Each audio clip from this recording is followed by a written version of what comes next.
បាទសួស្តីទាំងអស់គ្នាបាទថ្ងៃនេះយើងមកមើលអំពីគំរូអាជីវកម្ម3បាទគឺតាក់ទងទៅនឹងអ្នកផលិតបាទអ្នកបោះដុំហើយនិងអ្នកលក់រាយបាទ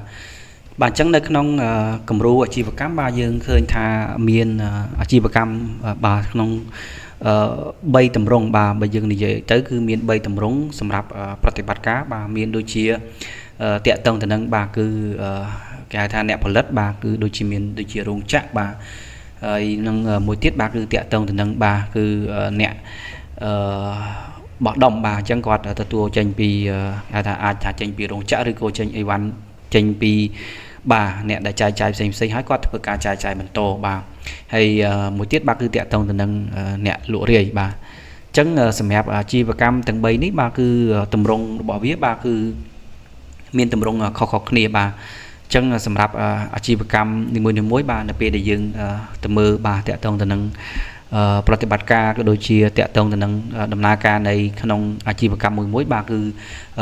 បែបប្រាក់ចំណេញក៏វាខុសគ្នាបាទក៏ដូចជាស្ថានភាពនៃការប្រើប្រាស់នៅដើមទុនហើយនិងស្ថានភាពនៃការប្រើប្រាស់នៅបំណុលបាទដូចជាinventory មួយចំនួនឬក៏ stock ឬក៏បាទ account payable របស់គាត់គឺមានទម្រង់ខុសគ្នាអូខេអញ្ចឹងយើងទៅមើលតាក់ទងទៅនឹងអាជីវកម្មទាំង3បាទអញ្ចឹងទី1តាក់ទងទៅនឹងអ្នកផលិតបាទអញ្ចឹងជាទូទៅអ្នកផលិតបាទគឺតាក់ទងទៅនឹងជាច្រើនបាទដូចជាដំណាក់កាលដែលមានភាពស្មុគស្មាញបាទអញ្ចឹងអីវ៉ាន់មួយចំនួនបាទគឺនៅពេលដែលគេហៅថាដំណាក់កាលនៃការផលិតហ្នឹងគឺវាអាចចេញពីចង្វាក់ផលិតកម្មហ្នឹងគឺច្រើនទម្រង់បាទដូចជាការទិញពីវត្ថុធាតុដើមបាទហើយចេញពីវត្ថុធាតុដើមមកអាចទៅជាដំណាក់កាលនៃការបាទរៀបចំនៃការផលិតបាទគឺផលិតផលពាក់កណ្ដាលសម្រេចបាទអញ្ចឹងបន្តមកទៀតបាទគឺចេញជាផលិតផលសម្រេចបាទហើយក៏មានការលក់ចេញអញ្ចឹងឧទាហរណ៍ដូចជារោងចក្រដំឡើងឡានបាទរោងចក្រផលិតឡានបាទជាទូទៅគឺមានវត្ថុធាតុដើមបាទដូចជាដែកអាលុយមីញ៉ូមឬក៏សារធាតុផ្សេងបាទដើម្បីធ្វើជាការចម្រាញ់បាទអាចចម្រាញ់ចេញជាបាទកញ្ចក់ឬក៏ចម្រាញ់ចេញជាប្រាំងបាទចេញចម្រាញ់ចេញជាគ្រឿងបង្គុំផ្សេងបាទអញ្ចឹងបន្តមកទៀតបាទគឺចូលទៅក្នុងរោងចក្រនៃការបាទគេហៅថាការផ្គុំបាទអាចថាដំឡើងជាយានយន្ត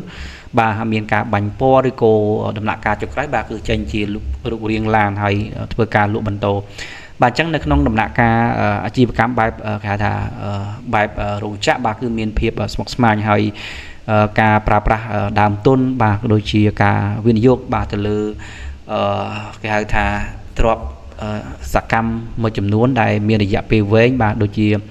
អាគារឬក៏សម្ភារៈមួយចំនួនដែលប្រើប្រាស់សម្រាប់ធ្វើការវិនិយោគគឺមានចំនួនច្រើនបាទហើយបើប្រៀបធៀបជាមួយនឹងការវិនិយោគនៅក្នុងអាជីវកម្មផ្សេងដែលដូចជាអាជីវកម្មបោះដុំក៏ដូចជាអាជីវកម្មលក់រាយចឹងការបង្កើតនៅរោងចក្របាទគឺវាទាមទារឲ្យមានការវិនិយោគធំតាក់ទងទៅនឹងទីតាំងក៏ដូចជាគេហៅថាឃ្លាំងឬក៏គេហៅថាអាចនឹងជាគ្រឿងចក្រផ្សេងដើម្បីបង្គុំបាទអញ្ចឹងនៅក្នុងការវិនិយោគទៅលើទ្រព្យសកម្មបាទថេបាទគឺប្រើប្រាស់នៅធនធានក៏ដូចជាដើមទុនច្រើនបាទសម្រាប់ការសាងសង់អគារបាទការទិញគ្រឿងចក្រឬក៏ឧបករណ៍ផ្សេងក៏ដូចជាការសាងសង់ឃ្លាំងអញ្ចឹងការចំណាយទៅលើធនធានទាំងអស់នោះបាទគឺទាមទារឲ្យការវិនិយោគបាទវាអាចនឹងមានរយៈពេលវែងឆ្ងាយបាទយូរអង្វែងបាទសម្រាប់ការវិនិយោគទៅលើរោងចក្រហើយចង្វាក់ផលិតកម្មនៃរោងចក្របាទគឺមានការប្រើប្រាស់នៅពេលវេលាបាទពេលវេលាយូរបាទបើយើងនិយាយអំពីដើមទុនមួយចំនួនបាទគឺត្រូវបានវិនិយោគទៅលើអាជីវកម្មប្រភេទនេះបាទគឺអាចនឹងចំណាយពេលយូរនៅពេលដែលទម្រាំតែទូទាត់បានសាច់ប្រាក់មកវិញអូខេអញ្ចឹងយើងទៅមើលនៅក្នុង balance sheet បាទនៅក្នុង balance sheet បើយើងមើលទៅលើប្រភេទនៃអាជីវកម្មបែបរោងចក្របាទយើងឃើញថាការប្រើប្រាស់នៅទ្រព្យសកម្មថេររបស់គាត់បាទមានចំនួនច្រើនបាទហើយជាទូទៅបាទនៅពេលដែលយើងចាប់តាមធ្វើការពិនិត្យបាទទៅលើប្រភេទអាជីវកម្មមួយបាទយើងត្រូវតែបាទយល់អំពីស្ថានភាពនៃអាជីវកម្មទាំងអស់នោះពីដំណើរការនៃអាជីវកម្មក៏ដូចជាពីការវិនិយោគបាទពីការហៅថាប្រើប្រាស់នៅចង្វាក់ផលិតកម្មមួយចំនួនដូចជាដើមទុនមួយចំនួនក៏ដូចជា សម្ភារៈឬក៏ធនធានមួយចំនួនដើម្បីបង្កើតចេញជាបាទទំនិញឬក៏សេវាកម្មសម្រាប់ទទួលបាននៅប្រាក់ចំណូលបាទអញ្ចឹងនៅក្នុងចង្វាក់ផលិតកម្មនៃ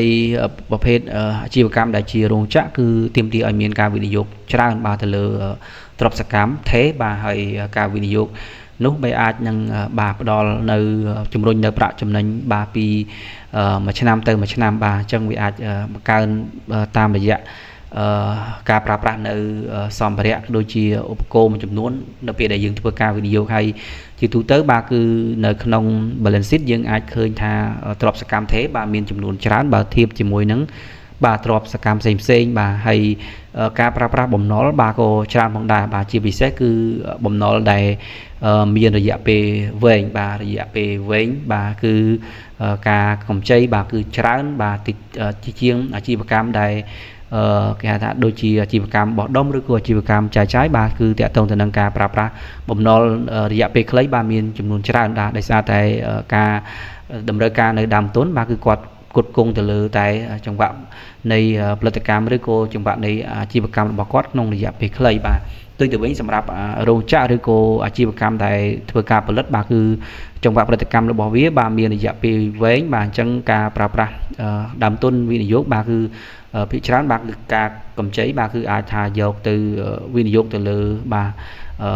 fixed asset បាទទ្រព្យសកម្មដែលមានរយៈពេលវែងក៏ដូចជាបាទគឺការប្រើប្រាស់ហ្នឹងគឺឥណទានគឺមានចំនួនបាទអាចលើសពី1ឆ្នាំបាទរយៈពេល5ឆ្នាំ7ឆ្នាំឬក៏10ឆ្នាំបាទវាអាស្រ័យទៅតាមស្ថានភាពជាក់ស្ដែងអូខេអញ្ចឹងយើងត្រឡប់មកមើលអាជីវកម្មអ្នកបោះដុំម្ដងបាទអញ្ចឹងអាជីវកម្មអ្នកបោះដុំជាទូទៅគាត់អត់សូវវិនិយោគទៅលើបាទឃ្លាំងឬក៏ឧបករណ៍ផ្សេងសម្រាប់ទុកនៅទំនិញនោះទេបាទពីច្រើនគឺគាត់បាទគាត់ទិញចូលហើយបាទគាត់លក់បន្តបាទគាត់អាចលក់បោះទៅឲ្យអ្នកលក់រាយឬក៏គាត់អាចលក់ទៅកាន់បាទអាជីវកម្មផ្សេងដែលគេត្រូវការទំនិញបាទអញ្ចឹងជាទូទៅគាត់ច្រើនតែប្រើប្រាស់នៅគេហៅថាទំនិញបង្វិលបាទសម្រាប់ការធ្វើអាជីវកម្មរបស់គាត់អញ្ចឹងយើងឃើញចង្វាក់អាជីវកម្មរបស់គាត់ភាគច្រើនគឺបើយើងកលេចទៅមើលទំនិញក៏ដូចជាកលេចទៅមើលបាទគឺស្ថានភាពនៅក្នុងរបាយការណ៍ហិរញ្ញវត្ថុរបស់គាត់បាទគឺការប្រើប្រាស់នៅទ្រព្យសកម្មថេរបាទគឺមិនសូវមានចំនួនច្រើននោះទេបាទហើយជាពិសេសរយៈពេលដែលគាត់ប្រើប្រាស់ភាគច្រើនគឺតាក់ទងទៅនឹងបាទគឺទំនិញបាទក៏ដូចជាការតម្រូវការទុនបង្វិលសម្រាប់ផ្ដោតទៅលើអាជីវកម្មរបស់គាត់បាទដូចជាការទិញហើយគាត់ត្រូវលក់បន្តទៅឲ្យអ្នកផ្សេងទៀតហើយបន្តមកទៀតបាទគាត់ត្រូវបង់បាទបង់ទៅកាន់ម្ចាស់បាទអ្នកគ្រប់គ្រងរបស់គាត់ក៏ដូចជាការប្រមូលសាច់ប្រាក់របស់គាត់អញ្ចឹង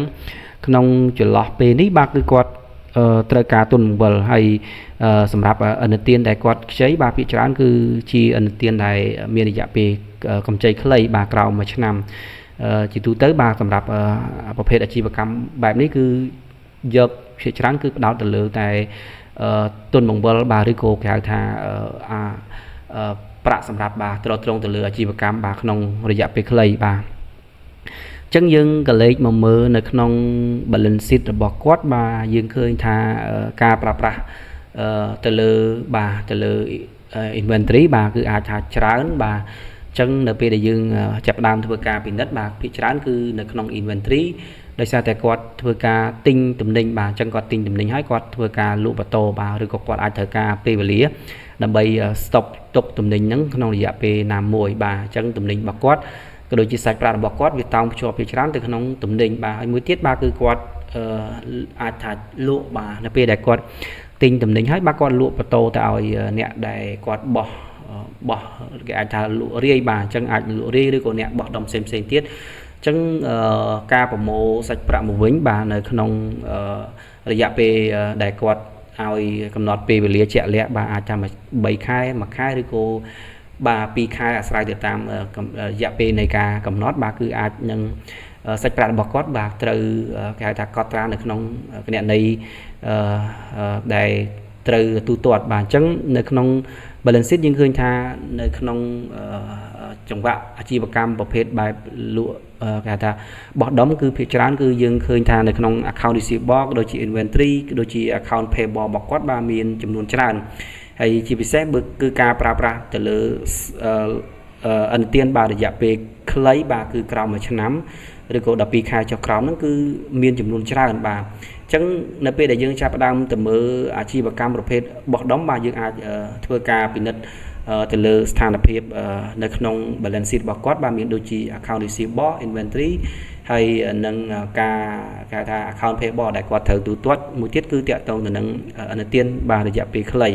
បាទវាជាសញ្ញាបង្ហាញអំពីប្រភេទនៃអាជីវកម្មដែលយើងអាចគេហៅថាកំណត់អំពីការប្រើប្រាស់ទៅលើអនុទានរបស់គាត់គឺត្រូវជាមួយនឹងអាជីវកម្មដូចជាស្ថានភាពត្រូវការចាំបាច់សម្រាប់អាជីវកម្មរបស់គាត់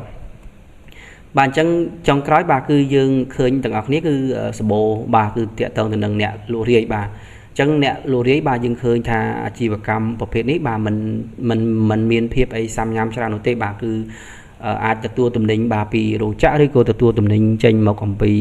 អ្នកបោះដុំឬក៏អ្នកចាយចាយម៉ូតូបាទគាត់យកមកលក់ទៅឲ្យអ្នកប្រើប្រាស់បាទអញ្ចឹងសម្រាប់អាជីវកម្មប្រភេទនេះបាទគឺអាចថាគាត់ទាមទារឲ្យមានបាទគឺ stock អីវ៉ាន់ច្រើនបាទ stock អីវ៉ាន់ច្រើនហើយ stock អីវ៉ាន់នោះបាទគឺគាត់ត្រូវការបាទគាត់អាចត្រូវការពេលវេលាមួយដើម្បីធ្វើការលក់ចេញបាទក៏ដូចជាទៅពេលដែលគាត់លក់ចេញគាត់ត្រូវការដែលជាពាក់បាទត្រូវការជាពាក់ហើយគាត់ក៏ត្រូវការសាច់ប្រាក់ដើម្បីទូទាត់ទៅលើម្ចាស់ដែលគាត់ទទួលអីវ៉ាន់មកនោះផងដែរបាទអញ្ចឹងនៅក្នុង balance sheet របស់គាត់គឺយើងឃើញថានៅក្នុងប្រភេទអាជីវកម្មអ្នកលក់រាយបាទគឺมันអាចនឹងប្រហាក់ប្រហែលជាមួយនឹងអាជីវកម្មបោះដុំគឺតាក់ទងនឹង stock អីវ៉ាន់បាទគឺច្រើនបាទ stock អីវ៉ាន់គឺច្រើនហើយតាក់ទងទៅនឹងគណនីដែលគាត់ត្រូវទូទាត់គេក៏ច្រើនផងដែរបាទហើយជាពិសេសបាទគឺគណនីដែលគេជំពាក់គាត់បាទអញ្ចឹងកន្លែងហ្នឹងក៏យើងអាចមើលបានបាទតាមរយៈ balance sheet បាទហើយមួយទៀតគឺតាក់ទងទៅនឹង fixed asset បាទ fixed asset ក៏គាត់ប្រើប្រាស់ខ្លាំងផងដែរបាទដោយសារតែទីតាំងមួយចំនួនបាទគាត់អាចនឹងធ្វើការបៀឬក៏កសាងខ្លួនឯងបាទដើម្បីធ្វើការ stop ទុកនៅអីវ៉ាន់ហើយតាក់ទងទៅនឹងកម្ចីរយៈពេលខ្លីបាទគឺមានចំនួនច្រើននៅផងដែរបាទដោយសារតែទុនបង្វិលបាទត្រូវបានប្រើប្រាស់បាទសម្រាប់អាជីវកម្មប្រភេទនេះគឺមានចំនួនច្រើនបាទអញ្ចឹងបើយើងប្រៀបធៀបទាំង3មកវិញបាទតាក់ទងទៅនឹងអាជីវកម្មបាទដូចជាអាជីវកម្មប្រភេទផលិតបាទប្រភេទរោងចក្រឬក៏អាចនិយាយថាដើមទុនរបស់គាត់បាទគឺគាត់ត្រូវការច្រើនបាទសម្រាប់ធ្វើការវិនិយោគបាទហើយសាច់ប្រាក់របស់គាត់បាទគឺប្រហាក់ប្រហែលនឹងគ្នាដែរបាទសម្រាប់ទ្រទ្រង់អាជីវកម្មបាទហើយតាក់ទងទៅនឹងគណនីដែលគេជំពាក់គាត់បាទគឺអាចថាមានតិចបាទមានតិចជាងប្រភេទអាជីវកម្មដែលគាត់លក់បាទលក់បោះដុំឬក៏ចាយចាយហើយបើយើងមកមើលគណនីបាទដែលគេហៅថាstock របស់គាត់បាទដូចជាinventory របស់គាត់គឺសម្រាប់អាជីវកម្មរោងចក្របាទគឺគាត់អត់ត្រូវការ stock អីវ៉ាន់ហៅថាច្រើនប្រមាណនោះទេបាទពីច្រើនគឺគាត់ធ្វើហ្នឹងគឺគាត់តាមតម្រូវការរបស់អ្នកបញ្ជាទិញបាទអញ្ចឹងបើយើងមកមើលអ្នកបោះដុំគឺភាគច្រើនគឺអីវ៉ាន់បាទក៏ដូចជាអ្នកលក់រាយបាទគាត់ភាគច្រើនគឺគាត់ត្រូវការអីវ៉ាន់ដើម្បី stop ទុក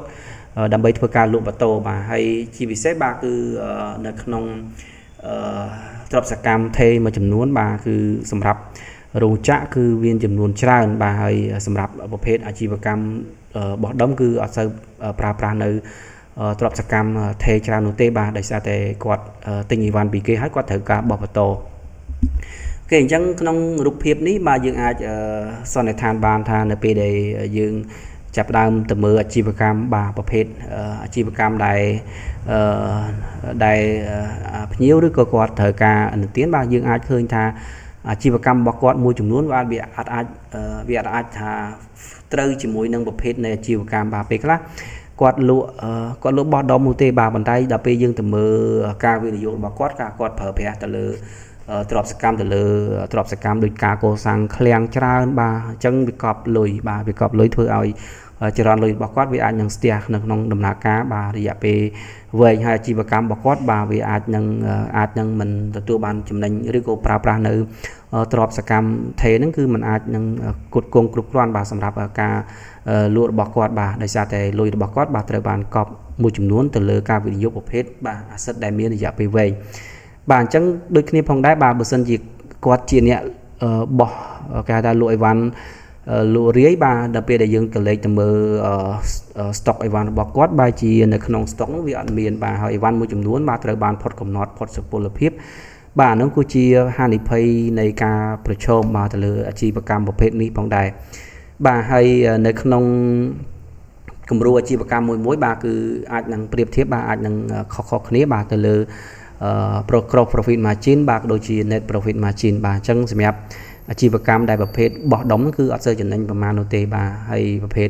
លក់រាយក៏អញ្ចឹងដែរបាទគឺអត់សូវចំណេញប្រមាណនោះទេដោយសារតែការចំណេញហ្នឹងគឺវាតិចតួចបំផុតណាចំណេញក្បាលកាក់បាទហើយសម្រាប់ការប្រើប្រាស់ទៅលើ fixed asset របស់គាត់គឺមានចំនួនបាទគេហៅថាមានចំនួនតិចជាងប្រភេទអាជីវកម្មដែលជាប្រភេទរោងចក្រអញ្ចឹងសម្រាប់រោងចក្របើយើងមើលទៅចំណេញរៀងច្រើនបាទប៉ុន្តែការប្រើប្រាស់ទៅលើទ្រព្យសកម្មរបស់គាត់ដែលមានរយៈពេលវែងទៅលើការវិនិយោគក៏វាអស់ច្រើនផងដែរបាទអញ្ចឹងទៅលើ core goal soul របស់គាត់បាទគឺគាត់អត់សូវប្រើប្រាស់ប្រមាណនោះទេបាទហើយសម្រាប់រយៈពេលបាទក៏ដូចគ្នាផងដែរបើសិនជាយើងមកមើលរយៈពេលនៃការបាទបំលែងពីការយកប្រាក់ទៅទិញនៅទំនិញក៏ដូចជាយកទំនិញទៅលក់បន្តបាទ stock ទុកហើយត្រូវការលក់ឲ្យបានជាសាច់ប្រាក់ឬក៏ត្រូវគេចម្ពាក់ត្រូវគេទាយើងត្រូវទាមកវិញបាទគឺអាចនឹងចង្វាក់នៃការរង្វិលជុំនៃសាច់ប្រាក់គឺវាមានរយៈពេលយូរបាទសម្រាប់រោងចក្របាទអញ្ចឹងរោងចក្រយើងដឹងហើយគឺតាំងពីវត្ថុធាតុដើមទិញវត្ថុធាតុដើមហើយយកវត្ថុធាតុដើមនោះបាទដឹកជញ្ជូនបាទដឹកជញ្ជូនហើយធ្វើការកែច្នៃបាទទៅជាផលិតផលពាក់កណ្ដាលសម្រាប់បាទហើយផលិតផលពាក់កណ្ដាលសម្រាប់ហើយអាចនឹងផ្គុំបាទអញ្ចឹងរយៈពេលរបស់វាគឺសាច់ប្រាក់ដែលតោងភ្ជាប់ជាមួយនឹងប្រភេទនៃ raw material ឬក៏ប្រភេទនៃសម្ភារៈទាំងអស់នោះវាយូរបាទទម្រាំតែចេញជាផលិតផលសម្រាប់មួយគឺវាប្រើប្រាស់រយៈពេលយូរបាទអញ្ចឹងរយៈពេលនៃការបំលែងសាច់ប្រាក់បាទពីសាច់ប្រាក់ដែលយើងយកទៅទិញអីវ៉ាន់រហូតដល់សាច់ប្រាក់ដែលយើងលក់ចេញមកវិញហើយយើងបានលុយមកវិញគឺវាមានរយៈពេលយូរបាទជាងអាជីវកម្មដែលបោះដុំលើកឬក៏លក់រាយបាទហើយបើយើងក៏លេខមកមើលស្ថានភាពនៃការប្រើប្រាស់ឥណទានបាទគឺរយៈពេលខ្លីបាទសម្រាប់ឥណទានដែលប្រភេទរោងចក្របាទគឺមានបាទគឺអាស្រ័យទៅលើបំណុលហ្នឹងបាទគឺក៏មានច្រើនផងដែរហើយសម្រាប់រយៈពេលវែងក៏គាត់ប្រើប្រាស់ត្រូវការសាច់ប្រាក់ក៏ច្រើនបាទបើធៀបជាមួយនឹងបាទអាជីវកម្មប្រភេទបាទបោះដុំនិងលក់រាយបាទយើងឃើញថាឥណទាននៃការប្រើប្រាស់រយៈពេលខ្លីរបស់គាត់ក៏មានចំនួនច្រើនបាទជាងឥណទានដែលប្រើប្រាស់រយៈពេលវែងបាទដោយសារតែទុនមួយចំនួនបាទត្រូវបានប្រើប្រាស់សម្រាប់ការជួបន្ថែមឬក៏ពង្រីកអាជីវកម្មឬក៏ទិញអីវ៉ាន់បន្ថែមទៀតទៅលើបាទរង្វិលជុំនៃប្រតិបត្តិការអាជីវកម្មរបស់គាត់បាទអញ្ចឹងគាត់អាចយកទៅចំណាយទៅលើបុគ្គលិកឬក៏ទិញអីវ៉ាន់បញ្ចូលឬក៏បាទយកទៅទូទាត់ទៅលើការម្ចាស់គ្រប់គ្រងរបស់គាត់អូខេអញ្ចឹងយើងឃើញថាគំរូអាជីវកម្មទាំង3នេះបាទគឺនៅពេលដែលយើងចាប់ផ្ដើមធ្វើការពិនិត្យយើងអាចនឹងមានគេហៅថាជាគំនិតខ្លះៗដើម្បីឲ្យយើងអាចនឹងពិចារណាថាប្រភេទអាជីវកម្មណាមួយដែលវាគួរតែស័ក្តិសមបាទជាមួយនឹងការប្រើប្រាស់ទៅលើឥណទានបាទរយៈពេលវែងឬក៏រយៈពេលខ្លី